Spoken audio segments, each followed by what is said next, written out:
A car with a door in the front, a vehicle so small you could park it in your kitchen, a safety car that trapped people inside. These aren't rejected movie props or fever dreams. These are real automobiles that actually rolled off production lines, drove on public roads, and made people wonder if car designers had collectively lost their minds. We're counting down 11 of the most bizarre, confusing, and genuinely strange vehicles ever created. Number 11, BMW Isetta, the refrigerator on wheels. Picture this, you're shopping for a car in 1955 and the salesman shows you a vehicle where the entire front is the door. Not a door on the front is the door. And when you open it, the steering wheel swings out with it like some mechanical ballet move. Meet the BMW Isetta, the bubble car that saved BMW from bankruptcy and became one of the strangest success stories in automotive history. This Italian-designed microcar measured just 7.5 feet long and weighed 770 pounds. That's shorter than most motorcycles. The car was powered by a single-cylinder engine producing 13 horsepower, which was somehow enough to reach speeds up to 53 miles per hour. Two adults could sit next to each other, which was actually impressive for a microcar, except getting in required opening that front hinged door while praying you didn't park nose first into a wall. The best part, the original 3-speed manual transmission had no reverse gear, none. If you needed to back up, you grabbed the handle on the rear and physically dragged the car backward. There are stories about Isetta owners driving front first into garages and being trapped inside because they couldn't open the door. BMW's solution? A canvas sunroof so you could climb out through the roof like you were escaping a sinking ship. Despite all this, or maybe because of it, 161,728 units were sold, making it the top-selling single-cylinder car in the world. Today, originals fetch over $100,000 at auction. That's supercar money for a car you enter like a refrigerator. Number 10, Peel P50, when compact goes too far. Think the Isetta was small? Hold that thought. The Peel P50 holds the Guinness World Record as the smallest production car ever made, measuring 54 inches long and 39 inches wide, weighing just 130 pounds. That's barely longer than an adult lying down. It's so small it can fit through doorways, which Jeremy Clarkson proved by driving one through BBC headquarters on Top Gear.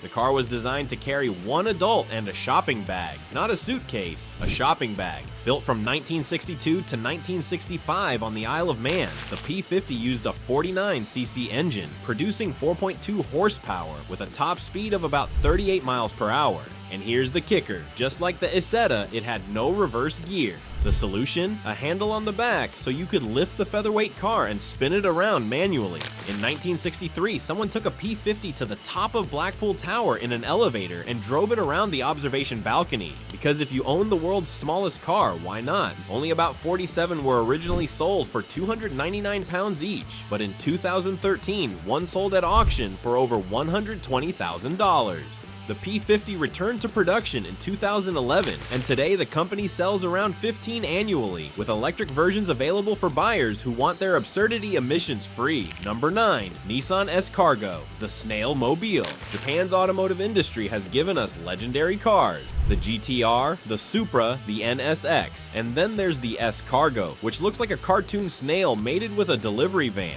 Taking its inspiration from the humble snail, this tiny commercial vehicle was made for delivering goods in tighter urban areas. It really does look alarmingly snail-like, with all bulging eyes and a bulbous shell. The windshield curved up and over the roof in one continuous bubble, giving it that unmistakable mollusk silhouette. The headlights sat high on the body like googly eyes. Everything about this van screamed I was designed by someone who really liked snails. It was only on sale for 2 years, despite many labeling it the ugliest car in the world. But here's the thing, it worked. The quirky design made people smile, it was practical for city deliveries, and it's still popular in Japan to this day. Beauty might be subjective, but if a snail-shaped van rolled past you on the street, you'd absolutely remember it. Mission accomplished. Number 8, Fiat Multipla, the great ugliness debate. Let's address the elephant in the room, or rather the bug-eyed people carrier. The Fiat Multipla is not only a weird car, but is also known as one of the ugliest cars to be made. Prior to the 2004 facelift, it looked very odd, and many people didn't like it. The headlights sat on top of the hood in separate bulges, like the car had grown extra eyes.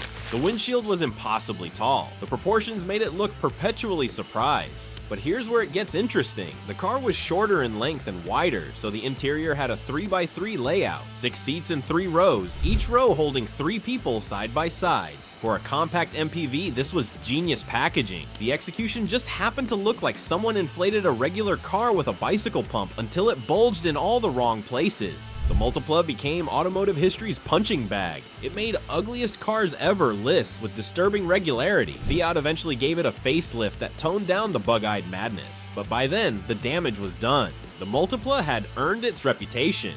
Number 7. Ferrari Modulo, the UFO that wore a prancing horse. Ferrari has built some of the most beautiful cars ever made, but it also built the Ferrari 512S Modulo. This 1970 concept looked like someone took a UFO and forgot to add the anti-gravity system. The entire body was one continuous curve from front to back with no distinct separation between the roof and the sides. The wheels were partially covered by bodywork, giving it an even more alien appearance. It was so low and smooth it looked like it should be hovering rather than rolling. But the real party trick? The car had no doors. Instead, the entire canopy, windshield, roof, and rear window slid forward on rails to allow entry. Imagine parallel parking this thing, and then trying to squeeze out when the canopy won't clear the car in front of you. You'd be trapped inside your space-age Ferrari like an astronaut who forgot their escape pod training. The engine was a 5-liter V12 from Ferrari's Can-Am racing program, producing 550 horsepower. All that power in a car that looked like it belonged in a sci-fi film rather than a Ferrari showroom. The Modulo still exists today, fully restored, and occasionally appears at events where it continues to blow minds over 50 years later. It never saw production, which was probably wise, but it remains one of the wildest designs to ever wear the Ferrari badge.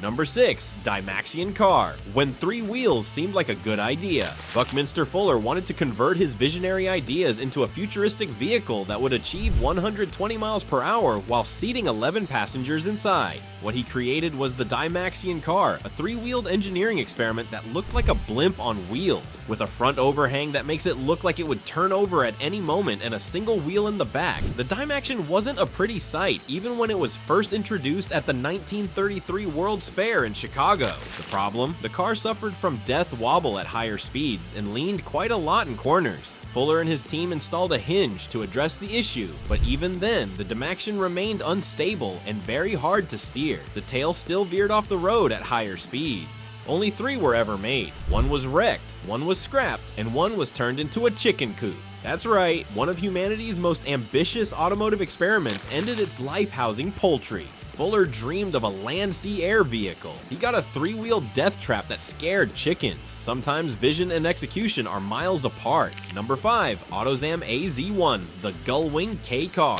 Japanese automakers are known for doing creative things with K cars, micro-sized vehicles built to strict size and displacement guidelines in order to qualify for tax, insurance, and parking benefits. Among the weirdest is the AZ1, sold by Mazda's youth-oriented AutoZam division. This tiny sports car measured just 11 feet long and weighed 1,500 pounds. But Mazda decided to give it gull-wing doors. Yes, the same doors found on million-dollar supercars were fitted to a car smaller than most golf carts. With its fetal Ferrari looks and gull-wing doors, it was exceedingly cool and huge fun to drive. The 0.66-liter engine was turbocharged to produce 63 horsepower and 63 pound-feet of torque. In something this light, it felt quick. The interior was so cramped that tall drivers had their heads touching the roof, and luggage space was basically non-existent. Unfortunately, Mazda's timing was terrible. The complicated design delayed production, and the AZ1 didn't go on sale until late 1992, right on the heels of a recession in Japan. Mazda sold just shy of 4,400 units before giving up at the end of 1994. Today, these gull-wing oddities are highly sought after by collectors who appreciate miniature madness. Number 4. Renault Aventime, the coupe minivan crisis. The Aventime was Renault's attempt at making a futuristic coupe minivan that would be joyful to drive and still very practical. What they created was a vehicle experiencing a severe identity crisis. The design is as quirky as it gets, following the recipe of the Vel Satis concept. It was a minivan, but with only 2 doors. It had the stance of an SUV, but rode like a tall coupe. The roofline tried to be sporty, but the high ground clearance made it look clumsy. In person, the Aventime looks quite weird. It was simply too high to be recognized as a sporty coupe. The high clearance made it odd to drive in corners, and it wasn't particularly comfortable either. At 3,792 pounds, the quirky Aventime was also pretty heavy, so the 3.0-liter V6 engine producing 207 horsepower could only reach 62 miles per hour in 8.6 seconds. Unsurprisingly, it was a sales flaw, with Renault selling only 8,557 units. The Aventime tried to be everything to everyone and ended up being nothing to anyone. It's a reminder that sometimes when you design a vehicle to fill every niche, it fits none of them properly. Number 3. Bricklin SV1, the safety vehicle that wasn't. Malcolm Bricklin had a dream in 1974, build the world's safest sports car. The SV1, short for Safety Vehicle 1, was intended to showcase the future of the automobile with features like dent-resistant plastic body panels and gull-wing doors. The safety features were impressive for 1974. The body was designed to withstand impacts, the bumpers were integrated into the body structure, and the passenger compartment was reinforced. On paper, it sounded revolutionary. Then came reality. Those gull-wing doors were powered by hydraulics that frequently failed, trapping occupants inside. The safety vehicle occasionally turned into a fiberglass prison. The fiberglass body panels were glued on and would sometimes just fall off. The build quality was so poor that workers would sometimes find tools sealed inside body panels. Imagine buying a car marketed on safety and having pieces randomly fall off while you're driving. The AMC-sourced engines were reliable, but everything else seemed determined to self-destruct. Only 2,900 were built before Bricklin went bankrupt, and the company lost money on every single car sold. Number 2. Tatra 87, the Czech secret weapon. The Tatra 87 looked like it arrived from an alternate dimension where automotive design took a very different path. This Czech masterpiece featured a streamlined body that seemed to melt toward the rear, culminating in a large dorsal fin that ran down the back. Yes, a shark fin on a car. The rear-mounted air-cooled V8 engine was another oddity in an era dominated by front-mounted water-cooled engines. With a drag coefficient of just 0.36, it was more aerodynamically slippery than many modern cars, allowing the Tatra to reach speeds of 100 miles per hour, which was terrifying. The rear engine and that fin created unpredictable handling characteristics that earned it the nickname the Czech secret weapon because it allegedly unalived more German officers during World War II than the Czech resistance. That's dark humor, but it speaks to how challenging this car was to drive at speed. The interior was surprisingly luxurious with leather seats and a dashboard that looked more Art Deco than automotive. Production continued until 1950 with about 3,000 units made. Today, surviving Tatra 87s are prized by collectors who appreciate both its historical significance and its absolutely bonkers design. Number 1. Chevrolet SSR, the convertible pickup existential crisis. The SSR looked like a concept car accidentally let loose on the highway, and maybe that's why it never caught on. Standing for Supersport Roadster, the SSR blended retro styling with a retractable hardtop and a rear bed. It was part hot rod, part convertible, and part pickup. Imagine explaining this at a party. What kind of car do you drive? Well, it's a Chevrolet convertible sports car, but it's also a truck with a retractable hardtop styled like a 1940s hot rod. People would just nod slowly and change the subject. It had a decent V8 and handled better than you'd expect, but it was heavy, pricey, and more about looks than function. The bed was tiny, so it wasn't practical as a truck. The interior only seated 2, so it wasn't practical as a convertible. It weighed over 4,700 pounds, so it wasn't particularly fun to drive despite the V8. You can't forget seeing one of these in the wild. Those curvy fenders, the chopped roofline, and that unmistakable "what is that thing" reaction. Chevy pulled the plug in 2006 after sluggish sales. But today, the SSR has a loyal niche following and stands as one of the boldest design swings in pickup history. It tried to be everything, succeeded at being memorable, and failed at being practical, which honestly makes it the perfect number 1 on this list.